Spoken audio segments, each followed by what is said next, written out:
aí, pessoal? Tudo bem com vocês? RR na área, nossa aula de número 7. Como estamos avançando, né? Bastante, está chegando nossa prova. Vamos aprender mais e mais. Ainda na teoria geral dos recursos, vamos fechar a teoria geral dos recursos, esse bloco, fica tranquilo. E já vamos avançar aí para os recursos em espécie. Muito bem, ainda e fechando os pressupostos extrínsecos, vamos falar agora sobre a regularidade e representação. Ela é interessante por quê? Porque nos faz recordarmos lá daquela regrinha do princípio dos postulantes, que na justiça do trabalho, as partes, empregado e empregador, podem postular sem advogado, ok? Mas tem que lembrar o seguinte, que esse ius postulante, ele é limitado à vara do trabalho e ao Tribunal Regional do Trabalho por força da súmula 425 do TST e não alcança ação rescisória, ação cautelar, mandado de segurança e os recursos de competência do TST. Então atente-se bem também a esse ponto aí que ele é bem importante, bem interessante. Agora, olha aqui essa orientação jurisprudencial que ela fala sobre o agravo de instrumento. Eu vou te ensinar, vai chegar a aula sobre o recurso em espécie, vamos conversar, é claro, do agravo de instrumento. Mas só para iniciar, se você interpuser o agravo de instrumento e se eu não estiver diante do PJE, eu tenho que fazer a formação do agravo, como se fosse tirar cópia de todos os documentos importantes, petição inicial, procurações, que me interessa falar agora, contestação, sentença, e juntar, fazer um outro processinho como se fosse isso, que é para você seguir com o seu agravo de instrumento, é a formação do agravo de instrumento. Então tem uma OJ aqui bem interessante que relaciona-se ao seguinte: se o advogado estiver com mandato expresso, estiver lá a procuração direitinho, mas tiver algum problema, alguma coisa torna-se ela ineficaz, o que for, mas se ele juntar a ata da audiência, que contém o nome dele, isso pode ser suprimido, substituído. Porque se o advogado juntou a ata da audiência, que tem o nome OB dele, isso é um mandato tácito. E advogado, em vez de mandato tácito, pode atuar, pode recorrer, fazer tudo tranquilamente. Então, olha que interessante aqui essa OJ, que é a OJ 286 da SDI 1 do TST.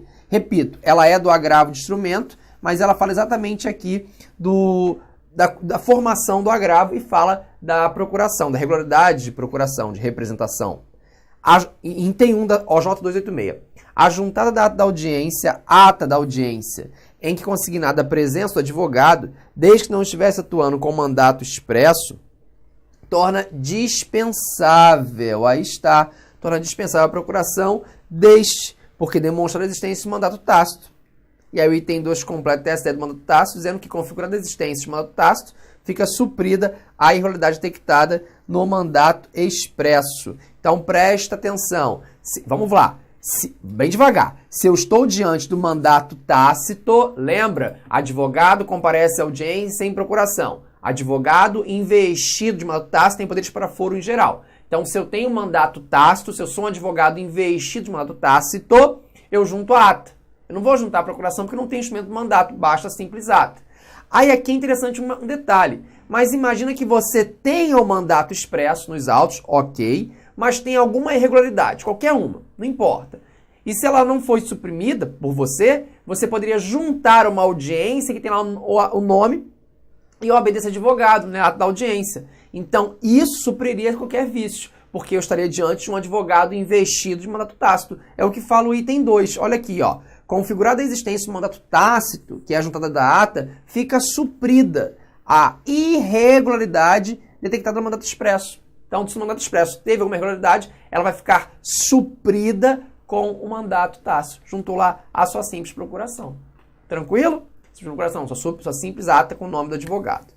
Bom, um outro detalhe interessante que nós já conversamos, só que no batidão, é você lembrar do artigo 104 do CPC de 2015.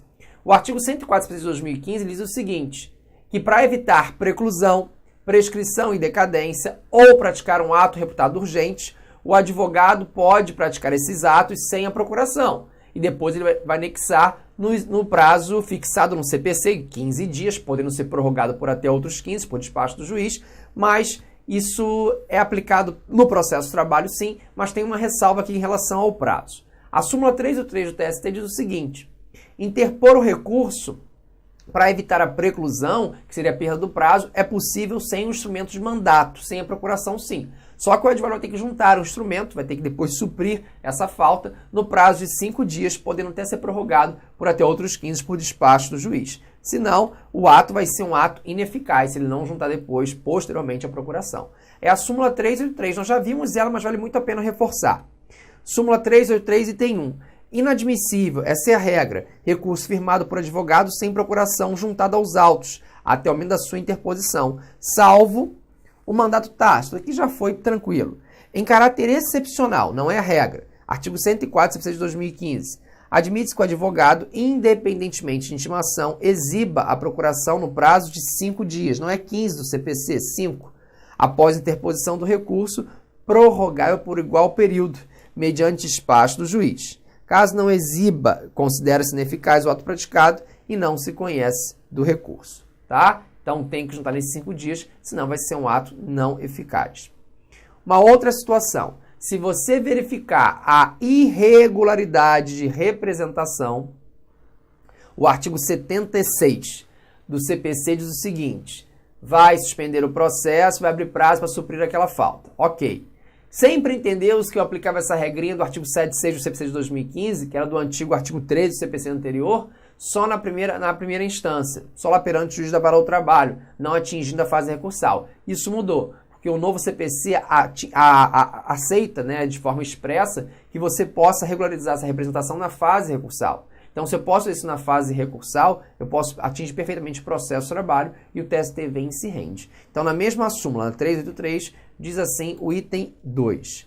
Verificada a irregularidade de representação, que me interessa agora, da parte em fase recursal, em procuração dos esclarecimentos já constantes dos autos, o relator ou órgão competente para o julgamento do recurso designará prazo de 5 dias, aí está o prazo, 5 dias, para que seja sanado o vício. Descumprida a determinação, o relator não conhecerá do recurso se a providência couber ao recorrente, ou determinará o desentranhamento das contrarrazões se a providência couber ao recorrido. Aí está, recorrente ou recorrido, alguém tem que agir, alguém vai ter que fazer para suprir essa falta. Tranquilo? Depois você olha com calma o artigo 104 e o artigo 76 do CPC de 2015. Outra questão interessante. Cuidado, que as súmulas de OJs alteram, mas tem que ver sempre a publicação do edital. Minha preocupação nesse momento aqui é a publicação do seu edital, então eu estou com ele. Diz o seguinte, a OJ 120, que o recurso sem assinatura é um recurso inexistente. Então o recurso tem que ter assinatura, claro. Se o meu recurso não tem assinatura, ele é um recurso inexistente. Mas aí eu tenho que lembrar de um detalhe importante. Qual é esse detalhe importante? Deixa eu voltar aqui para abrir uma telinha com vocês. Vai lá. O detalhe importante é o seguinte. Quando você interpuser um recurso, o que você tem que lembrar? Que o recurso vai ter pelo menos 2 páginas. Isso a gente comentou quando falamos de princípios, me recordo. Mas agora só para fixar, o recurso vai ter pelo menos 2 páginas, não é? Tem aqui 1, 2. Então, uma é a folha de rosto, lembra? Diz ao juiz ou a có, quem proferiu aquela decisão, e a outra são as razões recursais. Então, folha de rosto e razões recursais. O que diz o TST? Se não assinar o recurso, ele é inexistente. Agora, você vai sempre assinar aqui e aqui, né? Essa é a regra prática. Agora, se você assinar só aqui... Se você assinar só aqui... Ih, apagou tudo, né? Assinou só aqui... Nas razões, o recurso é válido. Beleza. Se, ao contrário, você não assinou aqui, mas assinou aqui, o recurso é válido. É isso que quer dizer. OJ 120. O recurso sem assinatura terá tido por inexistente. Será considerado válido o apelo assinado ao menos na petição de apresentação, que a apresentação é folha de rosto, ou nas razões recursais. Aí é só você lembrar mesmo que o recurso vai ter pelo menos 2 páginas. Páginas de folha de rosto e as razões recursais. Aí você não erra. Alguma coisa tem que ter sido assinada. Fechou? Muito bem. Com isso a gente fecha os pressupostos extrínsecos. Muito bem. E entraremos agora a parte mais fácil, que são os pressupostos intrínsecos. É aquele CIL. Capacidade da parte, interesse da parte, legitimidade da parte. Capacidade da parte, interesse da parte, legitimidade da parte, CIL. Bom, legitimidade. Quem tem legitimidade para recorrer? Aí o CPC responde. a parte vencida, o terceiro prejudicado e o Ministério Público, artigo 996 do CPC. O recurso pode ser interposto por quem? Pela parte vencida, pelo terceiro prejudicado e pelo Ministério Público. Parte vencida, terceiro prejudicado e Ministério Público, como parte ou como fiscal da ordem jurídica. Então, quem pode recorrer? Parte vencida, terceiro prejudicado e o Ministério Público. Até aí, tranquilo. Duas coisas importantes. Uma coisa em relação à renúncia do direito de recorrer e outra coisa é a desistência do recurso. Bom, renúncia do direito de recorrer é um direito seu, da parte. Então, ninguém tem que aceitar a sua renúncia. Não quero recorrer, acabou. Agora, se você também já tiver interposto o recurso e quiser desistir do recurso, também não será necessária a aceitação de ninguém, da outra parte. Primeira em relação à renúncia, é o artigo 999 do CPC de 2015, que diz que a renúncia ao direito de recorrer independe da aceitação da outra parte, e o artigo 998, o recorrente poderá a qualquer tempo, sem anuência do recorrido ou dos litisconsortes, desistir do recurso. Então, renúncia e desistência é possível, não tem que ter aí concordância de ninguém. Fechado? Muito bem. Em relação à capacidade da parte, a capacidade de quê? Capacidade, no momento da interposição do recurso, você está nas suas plenas funções vitais, não se lê da cuca, né? Então tem que ser capaz para recorrer. E quando se fala em interesse? Interesse de quem? Interesse da parte que sucumbiu. Então tem que ter interesse, interesse em recorrer. Quem tem interesse? A parte que sucumbiu, claro. O recurso tem que ser útil e necessário à parte, sob pena de não ter conhecimento.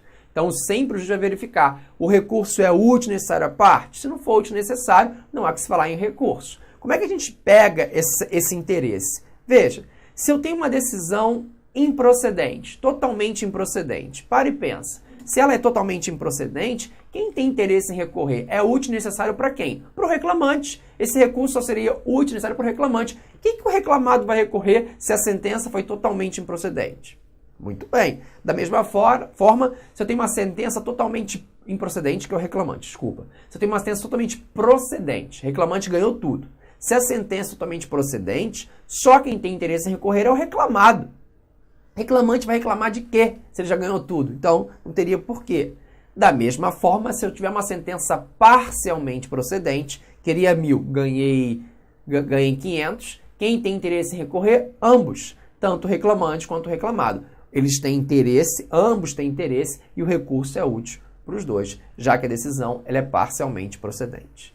Ok, pessoal? Tranquilo? Beleza? Muito bem. Vamos então seguir, coloca no seu caderninho aí, ou segue na sua apostila, poderes do relator. Nós sabemos, e essa é uma regra, que a decisão proferida pelos tribunais, ela é chamada de acórdão. Então, a decisão proferida pelos tribunais, ela é chamada de acórdão. Seja de natureza de sentença, seja de natureza de decisão interlocutória, eu vou chamar de acórdão. Então, em regra, é o colegiado que vai julgar. O colegiado vai decidir, por exemplo, aí o seu recurso. Bom, no entanto, o legislador, em decorrência do princípio da celeridade, da economia processual, ele atribuiu poderes ao relator, permitindo que, em algumas situações, o relator julgasse monocraticamente um recurso. Quando eu falar em relator, você tem que saber quem pode ser esse relator. Quais são os órgãos que compõem a Justiça do Trabalho? É o juiz do trabalho, o TRT e o TST. No TRT, quem está? Um juiz de tribunal. Esse juiz de tribunal é chamado de desembargador na nossa prática. Então, por exemplo, o meu recurso ordinário, ele é julgado por quem? Por uma turma do TRT, do Tribunal Regional do Trabalho. Nessa turma do TRT, um será o relator. Então, esse será o desembargador relator. Então, em algumas situações, já vê isso já, ele poderá julgar monocraticamente o meu RO. Da mesma forma, se eu estiver lá no TST, eu tenho um ministro do TST. E a turma do TST é quem vai julgar um recurso de revista. E vai ter um relator para isso. Então, o ministro, o relator, a depender da situação, pode julgar o recurso de revista aí de forma sozinha, monocrática. Bom, a CLT prevê esse poder do relator de julgar de forma monocrática e o novo CPC também. Então, o antigo já previa também. O artigo 884 prevê que o ministro relator denegará seguimento aos embargos. O ministro relator denegará. Então, se falou em ministro relator, já mostrou aqui um julgamento de forma monocrática. E o artigo 932 incumbe ao relator, aí traz lá todas as competências dele, uma delas é essa, julgar de forma monocrática umas situações o recurso. E o TST não fala nada? Fala sim. Fala na súmula 435 que aplica-se subsidiariamente, aí está, ao processo de trabalho, o artigo 932 do CPC de 2015. Aplica-se o artigo 932 do CPC de 2015, que é com relação ao artigo 557 do CPC de 73. Atente-se também aí bem a esse ponto. Fechado? Muito bem. Então, só para você fixar direitinho, tem uma situação bem interessante aqui nessa competência do relator em julgar de forma monocrática. Aí eu gosto de chamar atenção a esses detalhes para a prova. O artigo 932, que fala, incumbe ao relator, aí é bom que você leia lá, aí diz o inciso 1, dirigir e ordenar o processo no tribunal, inclusive em relação à produção de prova, bem como, quando for o caso, homologar a autocomposição das partes. Olha aí, eu fazendo um acordo perante um recurso, por exemplo, e o relator homologando um acordo. Interessante, muito interessante o novo você traz. Quem vai homologar o acordo perante o tribunal hoje é o próprio relator. Então, dando muitos poderes, dando uma posição de forma monocrática para o relator, e isso objetivando o quê? Dar celeridade processual, economia processual. Essa é a grande base e é o que se consegue mesmo, com certeza. Bom, aí o parágrafo único vem e diz assim: antes de considerar inadmissível o recurso, o relator concederá prazo de 5 dias ao recorrente para ser sanado o vício ou complementada a documentação exigível. Então, antes do relator considerar inadmissível o recurso, ele daria prazo. Quer continuar assistindo essa videoaula? Aliás, você quer fazer o nosso curso aí, super competitivo, aqui no Lá Concurso? Então, convido vocês a acessarem o nosso site, laconcurso.com.br. Lá nós temos uma preparação top de linha para o concurso do TRT 24. TRT 24, Tribunal Regional do Trabalho de Mato Grosso do Sul. Concurso esse que edital já está na praça, está publicado. A data da prova é no dia 26 de março, tá? 26 de março de 2017. Galera, papo reto com vocês. Esse nosso curso não é um curso qualquer, tá? Esse é um curso altamente competitivo. Você pode pesquisar, você pode procurar o trabalho dos nossos grandes professores na internet e você vai chegar à conclusão seguinte, que aqui no LAC Concursos é o melhor custo-benefício do mercado. Nós aqui do LAC, nós temos 3 cursos para o TRT 24. Primeiro, o curso de analista judiciário, área administrativa, tá? Um curso altamente competitivo, porque o professor Luiz Antônio é professor de administração e aquela parte de conhecimentos específicos na área de administração pública, vocês podem ter certeza que o professor vai fazer uma grande preparação para vocês gabaritarem.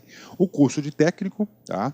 O curso de técnico nós temos como grande professor o professor Rogério Renzetti, de Trabalho e Processo do Trabalho, que vai gerar um grande diferencial competitivo para a galera. Tá certo, meus amigos? Detalhe, 10 de 25 cada um dos cursos, ou se você quiser os dois, o combo aí por apenas 10 mensalidades de R$ 32,00, um curso completaço. Tá certo, meus amigos? Detalhe, você quer aí esse PowerPoint, você quer esse material do professor, acesse nosso site, tem um link aqui embaixo aqui que você pode fazer o download gratuitamente desse material. Um forte abraço, espero vocês. Tchau, tchau. Clique lá.